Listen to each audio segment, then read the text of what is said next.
Deixa eu entrar aqui, gravando. Vamos em frente. Bom, interpretar à luz da doutrina espírita a profecia do Cristo. Aí é a questão da profecia do Cristo, né? Que anuncia a era da regeneração da humanidade. Identificar as características do período que antecede essa era de regeneração.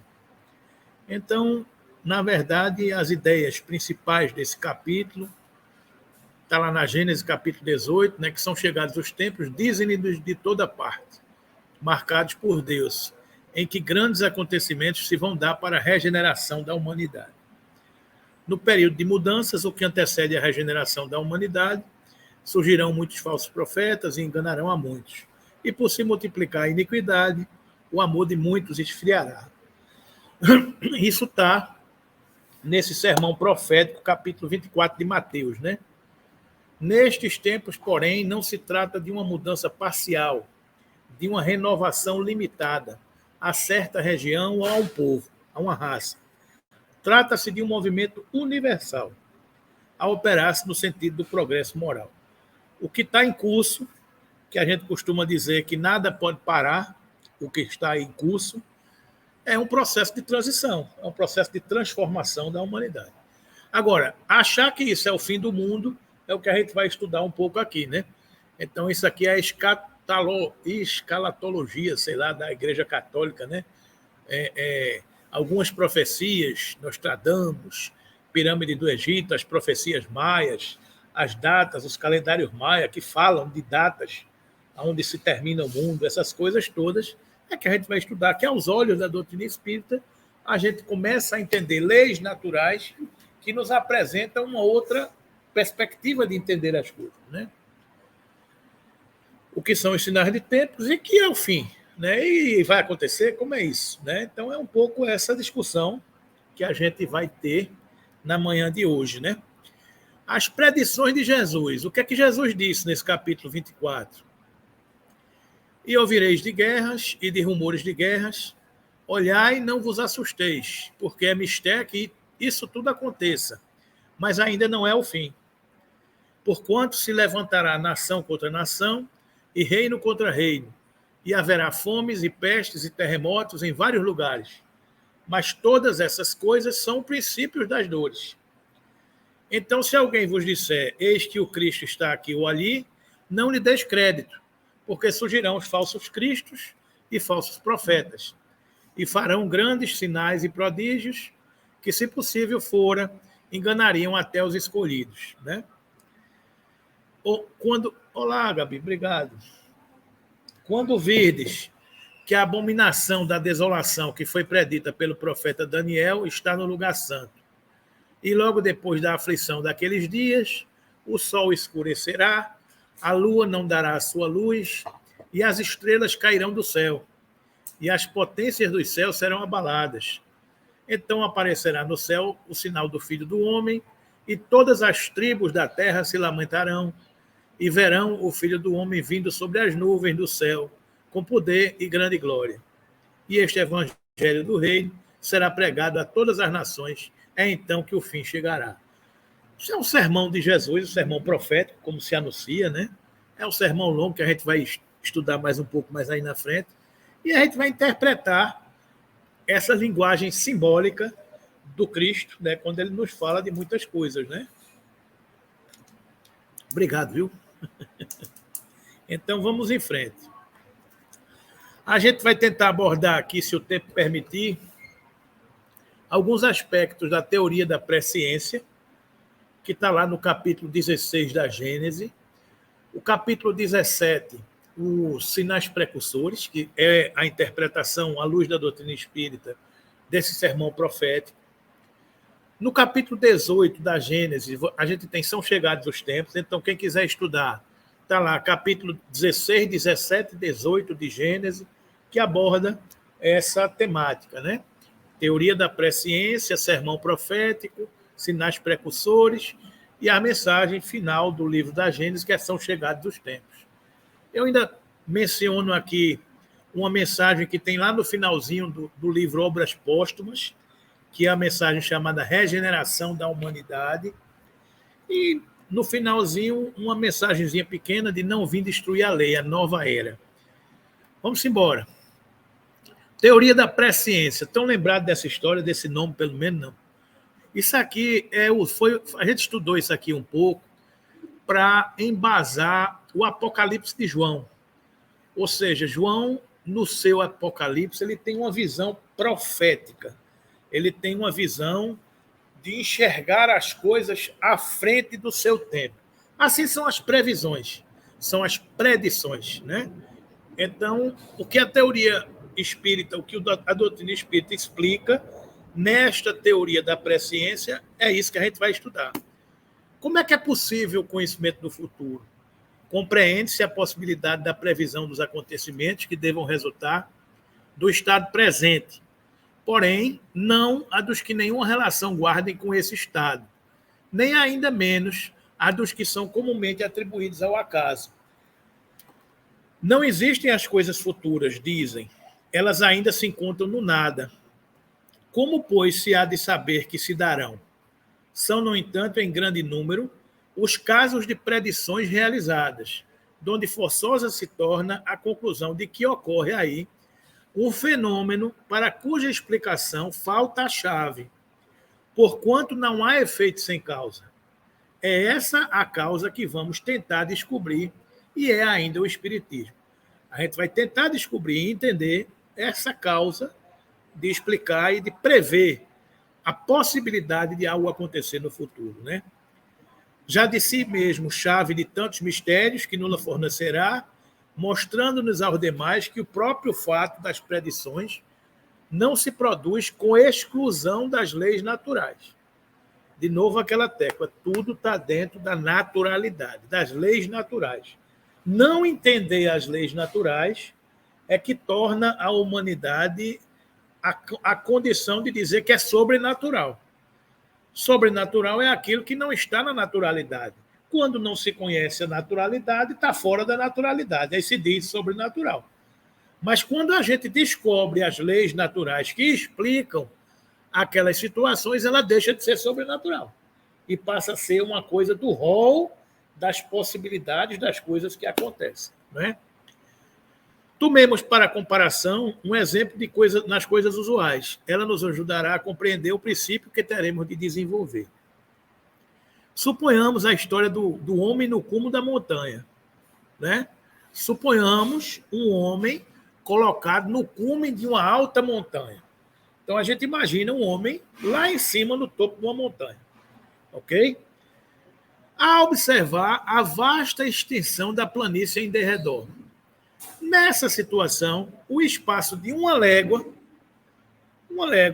pouca coisa será para ele, porque ele está com a visão ampliada, vendo de longe, então uma légua ele faz assim, né? Uma légua é deste tamanho. Né? Que poderá facilmente apanhar de um golpe de vista todos os acidentes do terreno, de um extremo a outro da estrada, que lhe esteja diante dos olhos. Ou seja, ele está vendo tudo que está acontecendo naquele trecho de uma légua. Os buracos, as lagoas, as curvas, os perigos. De cima ele está vendo tudo, não é isso? O viajor que pela primeira vez percorre essa estrada sabe que caminhando chegará ao fim dela. O cara está caminhando pela estrada e ele está lá de cima observando, né? Constitui isso uma simples previsão da consequência que terá a sua marcha. Entretanto, os acidentes do terreno, as subidas e descidas, os cursos d'água que terá de transpor, os bosques que haja de atravessar, os precipícios em que poderá cair, as casas hospitaleiras onde lhe será possível repousar, os ladrões que o espreitam para roubá-lo, tudo isso independe da sua pessoa.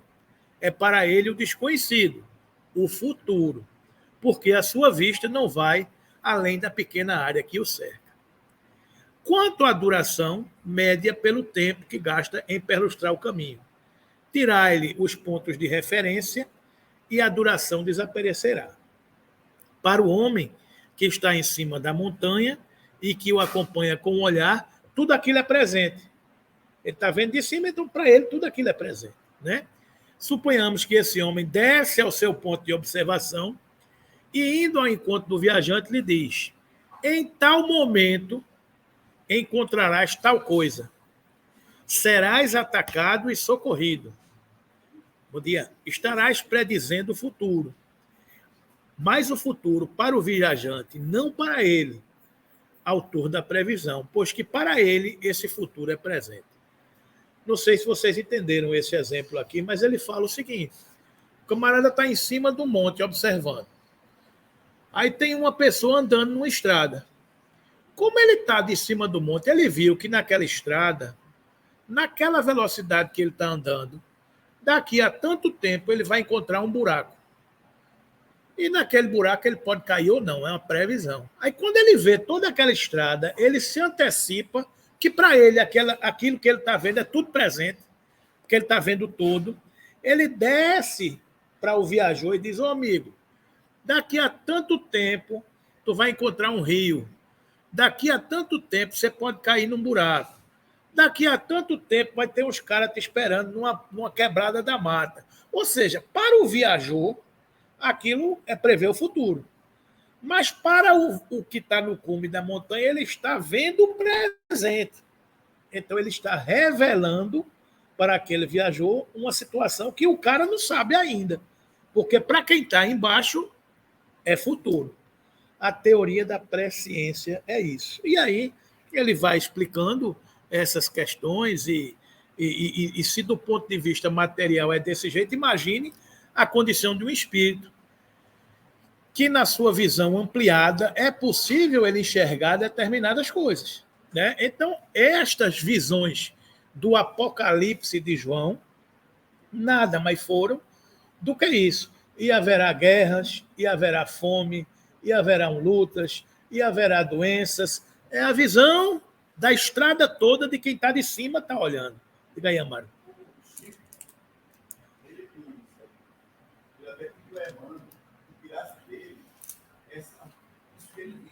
Ele olhava para uma pessoa, ele via tudo o que ia acontecer com aquela pessoa. E para ele, no caso, né, era presente. Aí o Evandro ia afastasse dele. Essa capacidade, né? Capacidade de ver na pessoa tudo o que ia acontecer. Como ele via coisa linda também, que vem tudo misturado, né? Ele via tudo, aí ele via mano. Isso é, na verdade, Amaro, a visão ampliada. Então, você, quando tem a capacidade de ter uma visão ampliada, você enxerga além.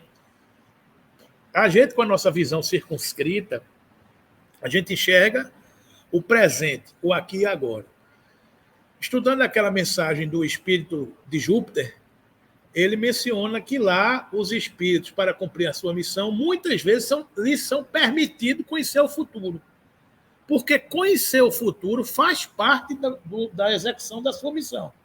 Né? Ele não conhece o futuro plenamente porque isso é uma condição de Deus. Mas revelar conhecer uma parte do futuro, é possível, porque eles têm uma visão mais ampliada. Né? Então, algumas previsões, elas passam por isso. Né? Eu estou vendo aqui Amaro sentado numa cadeira. Amaro não está vendo que a perna da cadeira está com defeito. Eu estou vendo aqui, eu posso dizer, Amaro, essa cadeira vai cair. Eu posso estar fazendo uma previsão. Se ela vai acontecer ou não, vai depender de determinados fatores, mas eu posso prever que isso pode acontecer pela situação que você está vendo. Né? Então, muitas vezes, as previsões podem acontecer ou não, porque depende das circunstâncias do momento que estão acontecendo. Então, a teoria da presciência passa por isso, por essa capacidade de enxergar mais detalhes. Vocês vão estudar lá no capítulo 16 da Gênese, certo, gente? Então, não vou entrar mais em detalhes aqui por causa do tempo, e a gente tem que entrar nas predições do Cristo, né? Aí ele fala aqui até de Nostradamus, aqui, cadê? Aqui, ó, no item 17, né? A forma geralmente empregada até agora nas predições faz delas verdadeiros enigmas, as mais das vezes indecifráveis. Essa forma misteriosa e cabalística de que Nostradamus nos oferece o tipo mais completo lhe dá certo prestígio perante o vulgo, que tanto mais valor lhe atribui, quanto mais incompreensíveis se mostrem. Pela sua ambiguidade, elas se prestam a interpretações muito diferentes, de tal sorte que, conforme o sentido que se atribua a certas palavras alegóricas ou convencionais, conforme a maneira por que se efetue o cálculo, singularmente complicado nas datas e com um pouco de boa vontade, nelas se encontra quase tudo o que se queira. Seja como for, não se pode deixar de convir em que algumas apresentam caráter sério e confundem pela sua veracidade. É provável que a forma velada tenha tido, em certo tempo, sua razão de ser e mesmo a sua necessidade. Então, quanto mais miraculoso, mirabolante, cheio de datas, de previsões, de enigmas, de charadas, o povo adora, né? O que quer dizer isso, a interpretação disso, a interpretação daquilo, né? Então, vamos se ater no que é essencial, compreender que está tudo dentro de um mecanismo da lei natural, não é isso?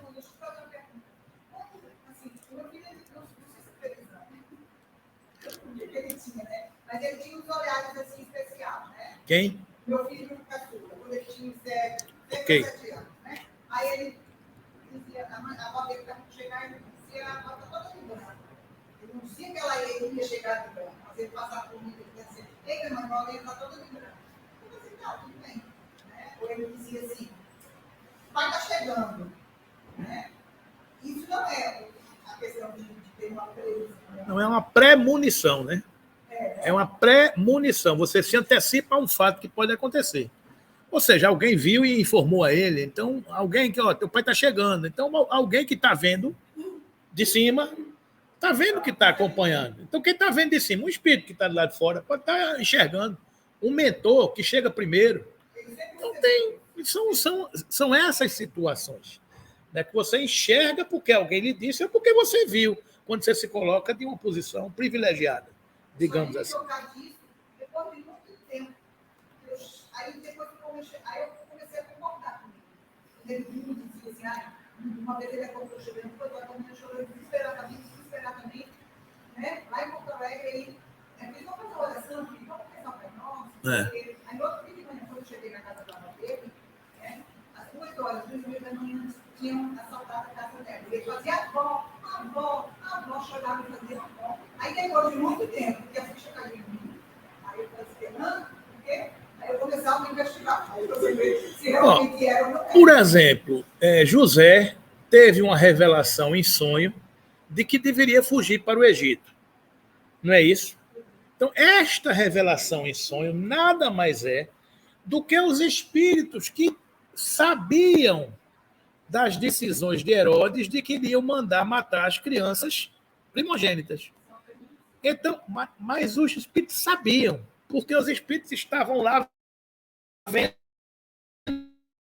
as decisões. Então, eles foram lá e fez, olha, o povo está planejando matar os primogênitos. Vai-te embora. É aquela história, eu estou ouvindo aqui o que estão dizendo, o que estão falando e vou lá revelar. Só vai embora porque para José foi uma premonição, mas de algo que sabiam que ia acontecer, porque eles viram o que estava acontecendo. Né? Então, são essas situações que nas leis naturais isso é possível, porque a gente convive com uma realidade material limitada e circunscrita às, digamos assim, às particularidades e às limitações da matéria e convivemos ao mesmo tempo com uma realidade paralela do mundo espiritual, muito mais ampla, muito mais abrangente do que os limites da matéria. Porque o espírito, quanto mais evoluído ele for, maior a capacidade que ele tem de entender, de perceber, de sensibilizar-se com as coisas. Né? É.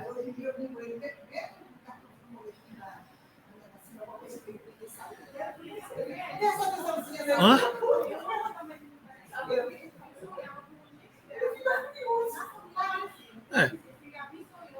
Vai acontecer. Porque, de repente, você tem essa possibilidade de enxergar e de ouvir isso antes. Sonho, você alguém lhe revela, lhe diz tudo isso. Né? Por exemplo, nós temos uma aura. A nossa aura é o somatório do nosso psiquismo, do nosso bem-estar orgânico, da nossa condição, o meu organismo, como está, como não está, o que eu estou pensando, o que eu estou sofrendo, se eu estou feliz, se eu estou triste.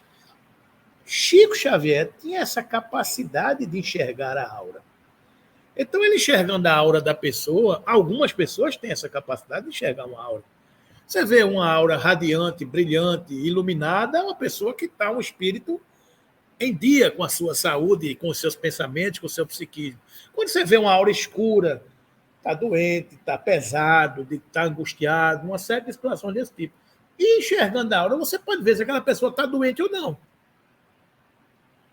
Aí, revelar ou não revelar está nos segredos de prever o futuro.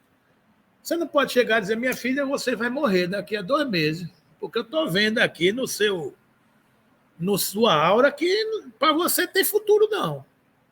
Não vai revelar uma coisa dessa. Então, um espírito que tem essa capacidade fica angustiado com essa possibilidade de estar enxergando essas coisas. Né? Então, essa angústia está sentindo. E não quero saber, não quero estar dizendo a realidade de ninguém, digamos assim. Né? Então, para os espíritos superiores, isso é uma realidade.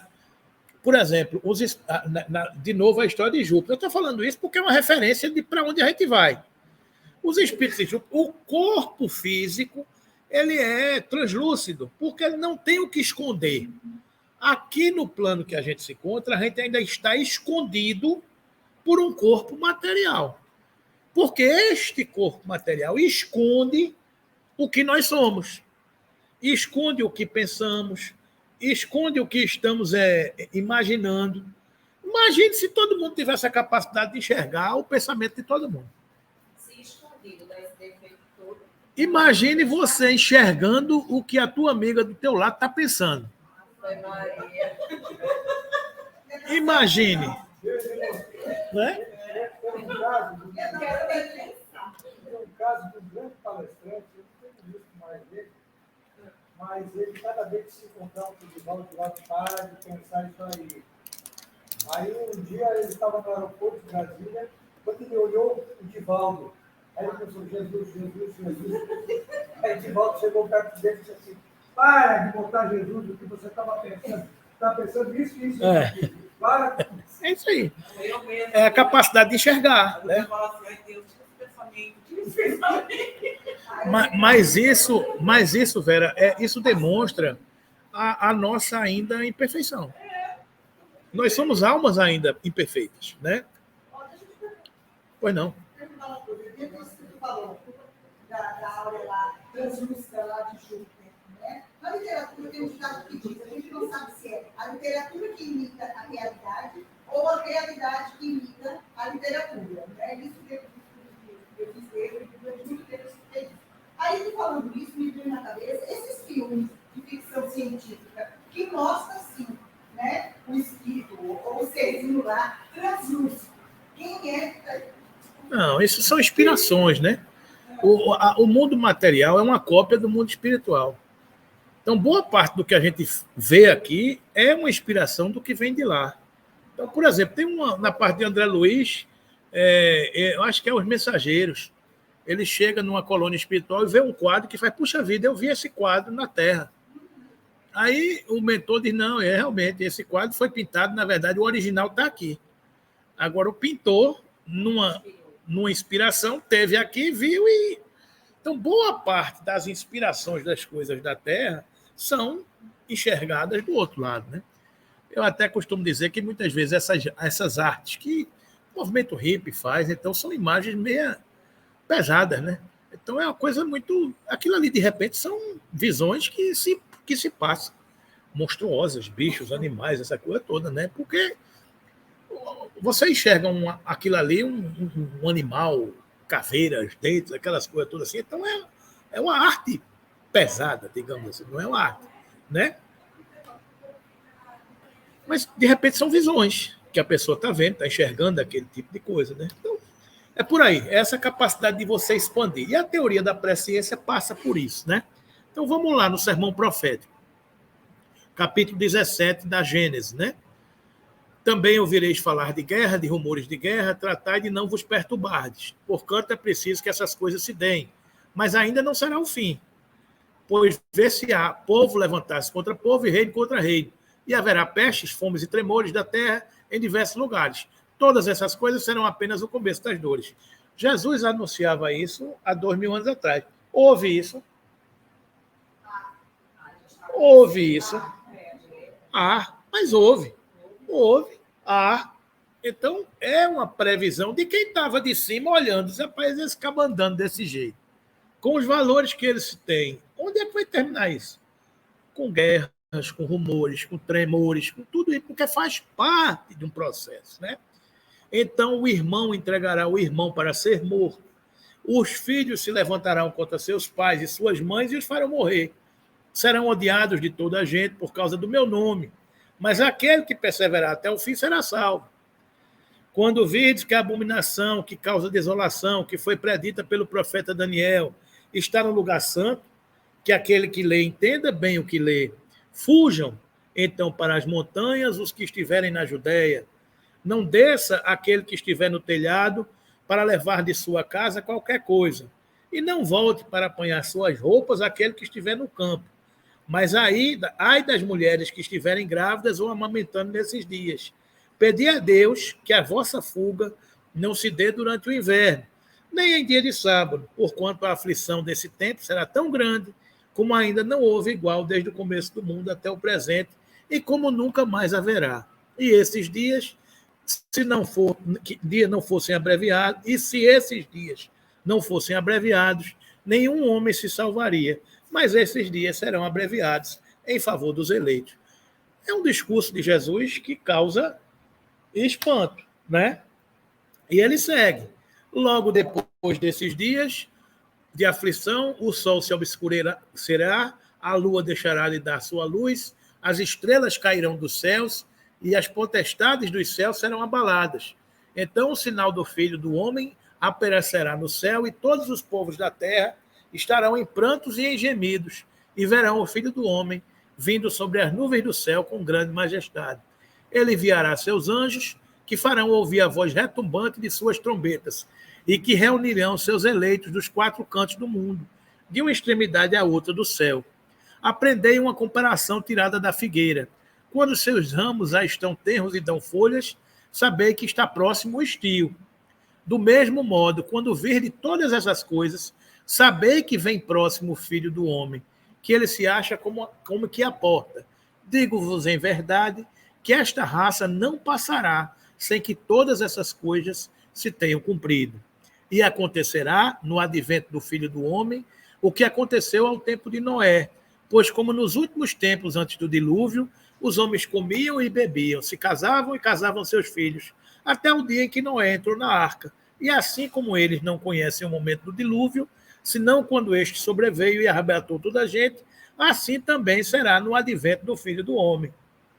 Quanto a esse dia e a essa hora, ninguém o sabe, nem os anjos que estão nos céus, nem o Filho, mas somente o Pai. Em verdade vos digo, chorareis e gemereis, e o mundo se rejubilará. Estareis em tristeza, mas a vossa tristeza se mudará em alegria. Uma mulher, quando dá à luz, está em dor, porque é vinda a sua hora. Mas depois que ela dá à luz a um filho, não mais se lembra de todos os males que sofreu, pela alegria que experimenta de haver posto no mundo um homem. É assim que agora estáis em tristeza, mas eu vos darei de novo, e o vosso coração rejubilará, e ninguém vos arrebatará a vossa alegria. Então, gente, esse é um discurso que causa espanto. E a Igreja Católica, até hoje, trata disso aqui como o final dos tempos. Né? Trata muitas dessas mensagens aqui como o fim do mundo. Né? Haverá o fim do mundo, o julgamento final, e depois os justos passarão à direita do Pai. Então, toda essa interpretação simbólica de todos esses fatos que estão no Evangelho. O Jesus vem, tem muitos crentes que acreditam que Jesus vai vir. Porque está dito nos Evangelhos alguma coisa no sentido o que o Espiritismo vai dizer agora.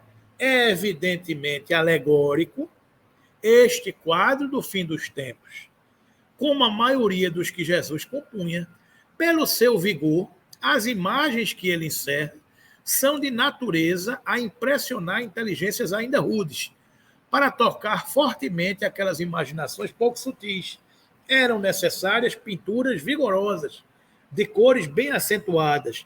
Ele se dirigia principalmente ao povo, aos homens menos esclarecidos, incapazes de compreender as abstrações metafísicas e de apanhar a delicadeza das formas, a fim de atingir o coração.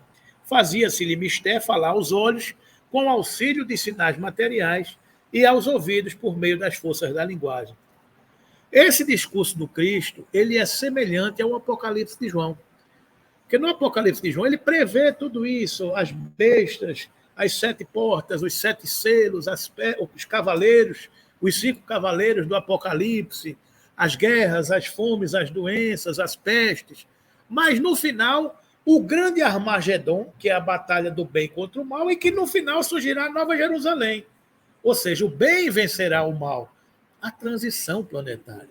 Né? Então, todos bebem da mesma fonte, a visão do futuro, de que para chegar ao futuro é necessária a dor, são necessários os desafios, é necessário o homem velho vencer este homem velho que está dentro de si. Então, este novo mundo, ele é o início de um mundo novo e o fim do mundo velho, o mundo material, o mundo egoísta, o mundo orgulhoso. Este mundo é que dará lugar a um mundo novo. Essa é a mensagem simbólica que está embutida em tudo isso, né? Então, como consequência natural daquela disposição de espírito, a suprema potestade, segundo a crença de então, não era possível manifestar-se a não ser por meio de fatos extraordinários, sobrenaturais. Quanto mais impossíveis fossem esses fatos, mais facilmente aceita era a possibilidade deles. O Filho do Homem, a vir sobre nuvens, com grande majestade, cercado de seus anjos e ao som de trombetas, lhe parecia de muito maior imponência do que a simples vinda de uma entidade investida apenas de poder moral. Por isso mesmo, os judeus que esperavam no Messias um rei terreno, mais poderoso do que todos os outros reis, destinado a colocar-lhe a nação à frente de todas as demais e a reerguer o trono de Davi e de Salomão, não quiseram reconhecê-lo no humilde filho de um carpinteiro, sem autoridade material. No entanto, aquele pobre proletário da Judéia se tornou o maior entre os grandes. Conquistou para sua soberania maior número de reinos do que os mais poderosos potentados, exclusivamente com a sua palavra e o concurso de alguns miseráveis pescadores. Revolucionou o mundo e a ele é que os judeus virão a dever sua reabilitação. Disse, pois, uma verdade, quando respondendo a esta pergunta de Pilato: és rei? Respondeu, tu o dizes. Ou seja, essa linguagem simbólica era necessário para impressionar os sentidos daquelas pessoas que ouviam. Né? Se ele dissesse, o filho do homem vem, vai nascer numa manjedoura, então não ia provocar nenhuma... Não é? A humanidade não queria ouvir isso, como ainda hoje não quer. Não é? Então, é por aí. Né? É de notar-se que entre os antigos, os tremores de terra e o obscurecimento do sol eram acessórios forçados de todos os acontecimentos e de todos os preságios sinistros. Com eles, deparamos, por ocasião da morte de Jesus, da de César, e um sem número de outras circunstâncias na história do paganismo. Se tais fenômenos se houvessem produzido, tão amildadas vezes quanto são relatados, fora de ter impossível que os homens não houvessem guardado dessa lembrança, deles lembrança pela tradição. Aqui acrescenta-se a queda das estrelas do céu, como que a mostrar às gerações futuras mais esclarecidas que não há nisso senão uma ficção, pois que agora se sabe que as estrelas não podem cair. Ou seja, os fatos vão sendo dissolvidos pela capacidade da gente entender a realidade das coisas, né? Entretanto, sob essas alegorias, grandes verdades se ocultam. Há, primeiramente, a predição das calamidades de todo o gênero que assolarão e dizimarão a humanidade. Calamidades decorrentes da luta suprema entre o bem e o mal. Armagedon, que o Apocalipse de João previu, né? Entre a fé e a incredulidade, entre as ideias progressistas e as ideias retrógradas. Há, em segundo lugar, a da difusão por toda a terra do evangelho restaurado na sua pureza primitiva. Depois, a do reinado do bem, que será o da paz e a fraternidade universal. a derivar do código de moral evangélica posto em prática por todos os povos. Será verdadeiramente o reino de Jesus, pois que ele presidirá a sua implantação, passando os homens a viver sob a égide da sua lei. Será o reino da felicidade, porquanto diz ele que depois dos dias de aflição virão os de alegria. Ou seja, depois da tempestade virá a bonança. Não é isso, gente? Quando sucederão tais coisas? Ninguém o sabe, diz Jesus, nem mesmo o Filho. Mas quando chegar o momento, os homens serão advertidos por meio de sinais precursores. Esses indícios, porém, não estarão nem no sol, nem nas estrelas, mostrar-se-ão no estado social e nos fenômenos mais de ordem moral do que físico, e que, em parte, se podem deduzir das suas alusões. É indubitável que aquela mutação não poderia operar sem vida dos apóstolos, pois, do contrário, Jesus não lhes desconheceria o momento. Aliás, semelhante transformação não era possível se desse dentro apenas de alguns anos. Contudo, dela lhes fala como se eles a houvessem de presenciar. É que, com efeito, eles poderão estar reencarnados quando a transformação se der, em até colaborar na sua efetivação. Ele, ora, fala da sorte próxima de Jerusalém, ora, toma esse fato por ponto de referência ao que ocorreria no futuro. É o mundo regenerado que Jesus estava anunciando aqui. Ok, gente? Será que predizendo a sua segunda vinda era o fim do mundo, o que Jesus anunciava, dizendo, quando o evangelho for pregado por toda a terra, então é que o fim virá, como a gente mencionou aqui, que muita gente diz isso, né? Não é racional que se suponha que Deus destrua o mundo precisamente quando ele entre no caminho do progresso moral, pela prática dos ensinos evangélicos. Nada, aliás, nas palavras do Cristo indica uma destruição universal, que em tais condições não se justificaria. Devendo a prática geral do evangelho determinar grande melhora no estado moral dos homens, ela, por isso mesmo, trará o reinado do bem e acarretará a queda do mal. É, pois, o fim do mundo velho, do mundo governado pelos preconceitos, pelo orgulho, pelo egoísmo, pelo fanatismo, pela incredulidade, pela cupidez, por todas as paixões pecaminosas, que o Cristo aludia ao dizer, quando o evangelho for pregado por toda a terra, então é que virá o fim.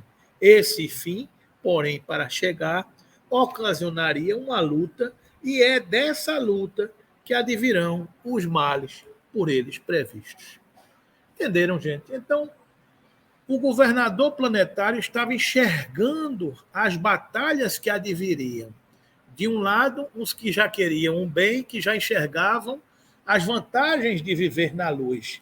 De outro lado, aqueles que ainda eram reticentes e que queriam seguir os prazeres da matéria, a porta larga que o Evangelho nos ensina. Então, ele previa essa batalha entre o bem e o mal. E desta batalha adviriam os males, guerras, tremores, pestes e tudo o que aconteceu e que ainda acontece. Porque ainda estamos em batalha. Agora, a notícia boa é que, no final, o bem vai vencer o mal. Como nas histórias de quadrinho e nos desenhos de videogame, né? O bem vai vencer o mal. Essa é que é a história, porque Jesus conduz essa embarcação terrestre, né? Aí, essas mensagens aqui, que são maravilhosas, do capítulo 18, são chegados os tempos, dizem de todas as partes, marcados por Deus, em que grandes acontecimentos se vão dar para a regeneração da humanidade. Em que sentido se deve entender essas palavras proféticas? Aí é a lógica de Kardec, né? Tudo na criação é harmonia, tudo revela uma previdência que não se desmente, nem nas menores nem nas maiores coisas. Temos, pois, que afastar, desde logo, toda a ideia de capricho por inconciliável com a sabedoria divina. Em segundo lugar, se a nossa época está designada para a realização de certas coisas, é que estas têm uma razão de ser na marcha do conjunto. Isto posto, diremos que o nosso globo como tudo o que existe está submetido à lei do progresso. Ele progride fisicamente, a Terra progride fisicamente, pela transformação dos elementos que o compõem e moralmente, pela depuração dos espíritos encarnados e desencarnados que o povoam. Ambos esses progressos se realizam paralelamente, porquanto o melhoramento da habitação guarda relação com o do habitante. A casa está melhorando porque a casa está viajando e fazendo as suas evoluções evolutivas. E o habitante da casa também precisa evoluir moralmente para poder permanecer habitando nesta morada, né? Fisicamente, o globo terráqueo ha experimentado transformações que a ciência tem comprovado e que o tornaram sucessivamente habitável por seres cada vez mais aperfeiçoados. Moralmente, a humanidade progride pelo desenvolvimento da inteligência, do senso moral e do abrandamento dos costumes. Ao mesmo tempo que o melhoramento do globo se opera sob a ação das forças materiais, os homens, para isso, concorrem pelos esforços da sua inteligência. Conhece-se o verdadeiro espírita pela sua transformação moral e pelos esforços que empreende para domar as suas más inclinações. Essa é a nossa viagem. Esse é o nosso desafio. É o homem moral que vai vencer e vai permanecer habitando esta terra transformada. É isso que está dito, né? O progresso da humanidade se cumpre, pois, em virtude de uma lei. Ora, como todas as leis da natureza são obra eterna da sabedoria e da presciência divina, tudo o que é feito dessas leis resulta da vontade de Deus, não de uma vontade acidental e caprichosa, mas de uma vontade imutável. Quando, por conseguinte, a humanidade está madura para subir um degrau, pode dizer-se que são chegados os tempos, marcados por Deus, como se pode dizer também que em tal estação eles chegam para a maturação dos frutos e da sua colheita. São chegados os tempos porque na viagem intergaláctica da Terra está previsto que passaremos por um período de transição e de transformação. Simples assim. Tem leis maiores que governam tudo isso. Então, para concluir esse estudo aqui, eu vou ler essa mensagem aqui, que para mim é notável, que eu gosto da tal da uranografia do universo, né? Desse cidadão aqui, Dominique François Jean Arago, físico e astrônomo, nasceu em 26 de fevereiro de 1786, na França. Suas obras completas em 3 volumes foram publicadas após sua morte. Ocupou diversos cargos políticos, entre eles o de deputado, ministro da Marinha e ministro da Guerra. Olha o que ele está dizendo. Se a Terra já não tem o que temer cataclismos gerais, nem por isso deixa de estar sujeita a periódicas revoluções, cujas causas, do ponto de vista científico, se encontram explicadas nas instruções seguintes promanantes de espíritos eminentes, né? Então, o que Arago vai dizer é o seguinte: cada corpo celeste, além das leis simples que presidem a divisão dos dias e das noites, das estações, experimenta revoluções que demandam milhares de séculos para a sua revolução completa. A gente só conhece o dia, a noite, o ano, as estações do ano, né? Porém, que como revoluções mais breves, passam por todos os períodos, desde o do nascimento até o máximo de efeito, após o qual há decrescimento até o limite extremo, para recomeçar em seguida o percurso das mesmas fases. Ciclos, não é isso? O homem apenas aprende as fases de duração relativamente curta e cuja periodicidade ele pode comprovar. Algumas, no entanto, há que abrangem longas gerações de seres e até sucessões de raças. As revoluções, essas cujos efeitos, conseguintemente, se apresentam como caráter de novidade e de espontaneidade, ao passo que, se seu olhar pudesse projetar-se para trás, alguns milhares de séculos, veria entre aqueles mesmos efeitos e suas causas uma correlação de quem nem sequer suspeita. Esses períodos, que pela sua extensão relativa confundem a imaginação dos humanos, não são, contudo, mais do que instantes na duração eterna. No mesmo sistema planetário, todos os corpos que o constituem reagem uns sobre os outros. Todas as influências físicas são nele solidárias e nenhum só há dos efeitos que designais pelo nome de grandes perturbações que não seja consequência da componente das influências de todo o sistema. No nosso sistema terráqueo, tudo influencia em tudo. Eu influencio em você, você influencia em Vera, em Gabi, em Cida. Nós somos corpos, digamos assim, submetidos a leis de um só sistema, que está viajando, que está sendo influenciado por outros sistemas, por outros corpos, que também estão viajando. Então, tudo está em movimento e tudo regido por leis divinas, que não pode parar. Isso é o que ele está dizendo. E os ciclos que a gente conhece, longe estão de serem os únicos ciclos que nós estamos submetidos a ele. É isso que ele está dizendo aqui, né? Vou mais longe.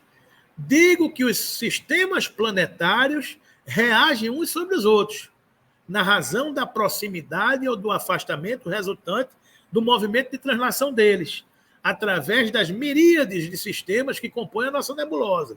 Ainda vou mais longe. Digo que a nossa nebulosa, que é como um arquipélago na imensidade, tendo também seu movimento de translação através das miríades de nebulosas, sofre a influência das que ela se aproxima.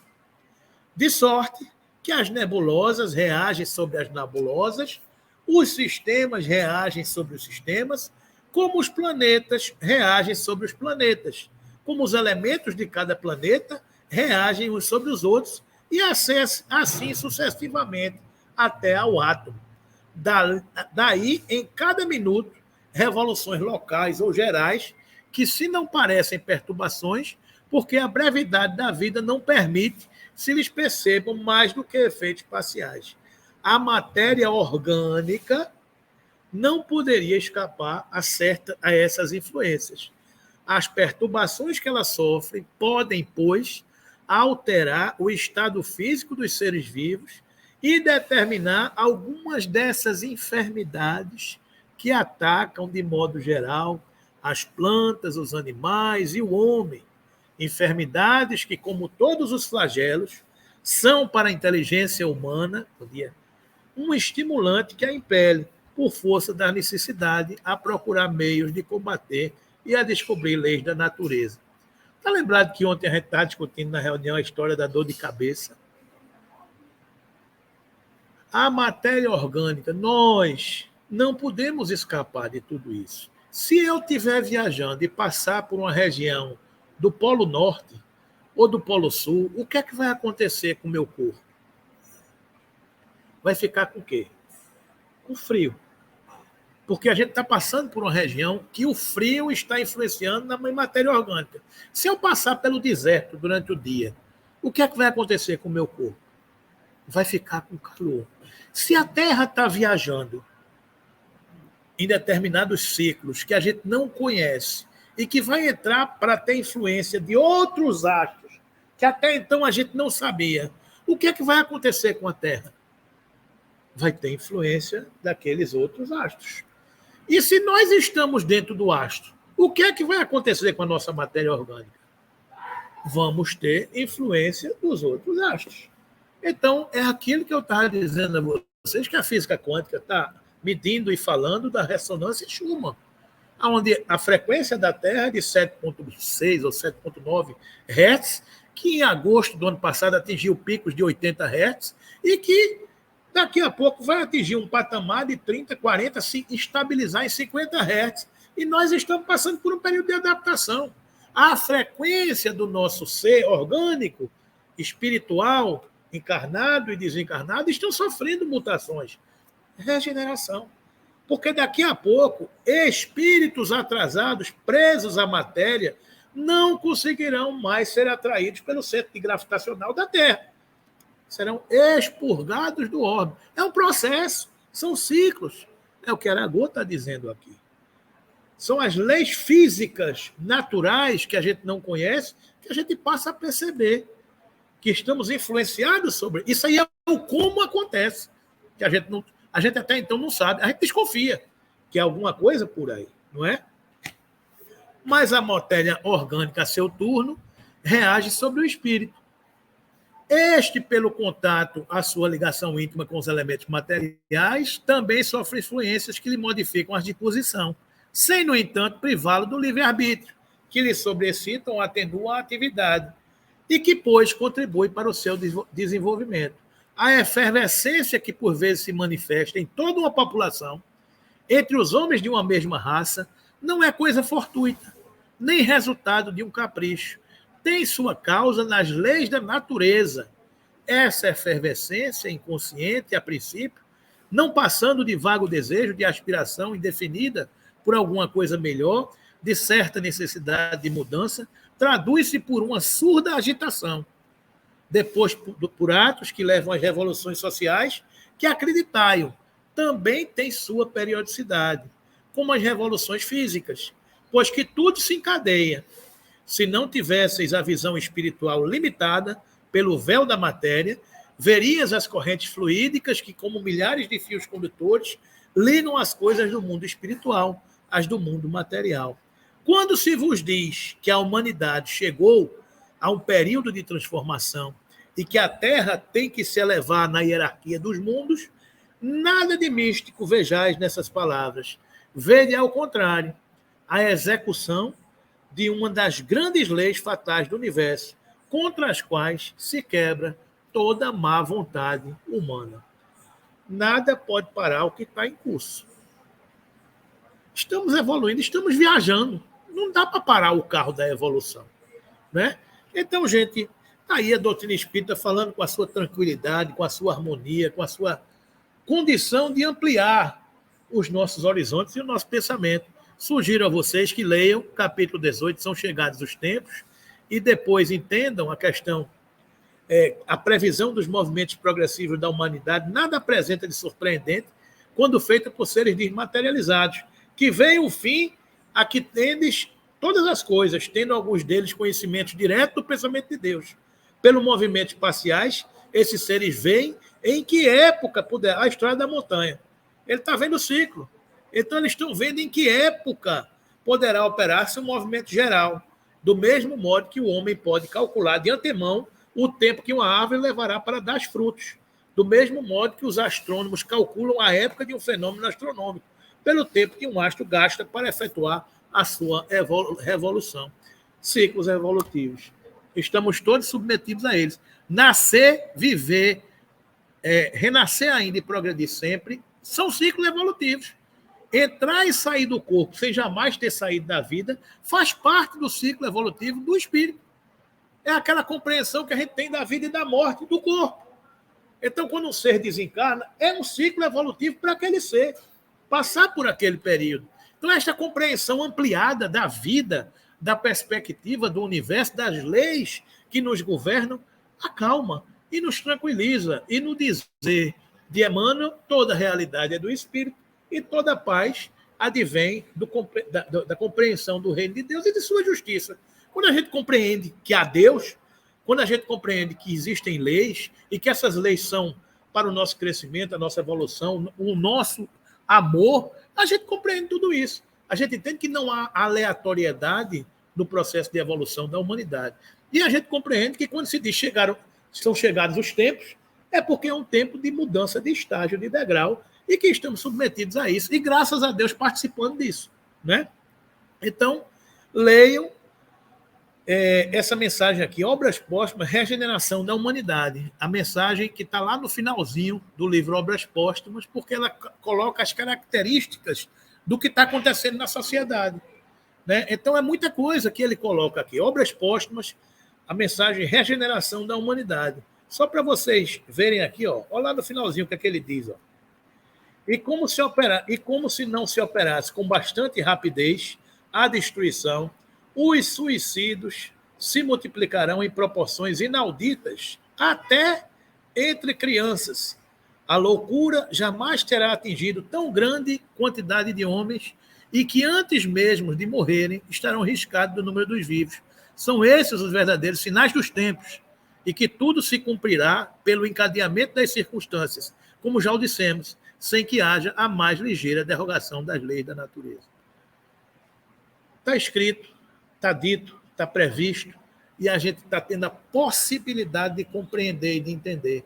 Imaginem que nas entranhas da Terra estão submergindo, estão emergindo diversas almas vindas de séculos de atrocidades, de guerra, de dores, de dificuldades, e que elas estão tendo que vir. Por que elas estão tendo que vir? Porque vocês estão lembrados que a Terra está passando por um processo de evolução, e da Terra terá que ser expurgado esses pensamentos que a impulsionam para diminuir o seu padrão vibratório. Vocês estão lembrados que a Terra está mudando de frequência, saindo de um pico, de um padrão de 7,83 Hz, e tendo que entrar numa média de 30, 40, 50 Hz, nessa nova fase dos ciclos que ela vai passar. Se eu tenho uma população de 30 bilhões de espíritos, sendo 8 bilhões encarnados e 22 desencarnados, a frequência da Terra ela é a resultante do psiquismo de todas essas almas. Então, se eu tenho um contingente muito grande de almas que puxam para baixo a média, o que é que eu tenho que fazer? Meu amigo, eu vou te dar uma oportunidade para tu melhorar a tua média. Vamos se matricular? O que é matrícula de evolução espiritual? Reencarnação. Porque reencarnação é expurgo de matéria. Reencarnar, voltar ao corpo, é tirar o peso específico do perispírito, tornando-o mais leve, aumentando a sua frequência, evoluindo o seu ser. Se os espíritos não querem, se continuam puxando a média para baixo, o que é que eu faço? Meu amigo, vá para outro planeta, porque no outro planeta a média é de uma frequência mais baixa, mais densa. Vá viver lá para ajudar esse planeta a evoluir. São os mecanismos da lei. É isso que nós estamos vivendo, essa é a realidade que a gente está vivendo. Então, por que a Terra está nessa confusão? Temos almas que, como espero que cada um de nós, já começam a enxergar a alvorada da Nova Jerusalém, a vitória do bem sobre o mal, e que queremos seguir. Temos almas que vieram de fora, de orbes superiores, para nos ajudar no processo de evolução, e temos essas almas recalcitrantes ainda, em recuperação, que estão voltando por novas oportunidades. Então é por isso que a Terra está nessa ebulição. A guerra do bem contra o mal. A população está assim meio atônita, com a sensação de que alguma coisa está acontecendo. E está, vibracionalmente e emocionalmente. Porque a gente não consegue prever o amanhã. Mas é a luta do bem contra o mal.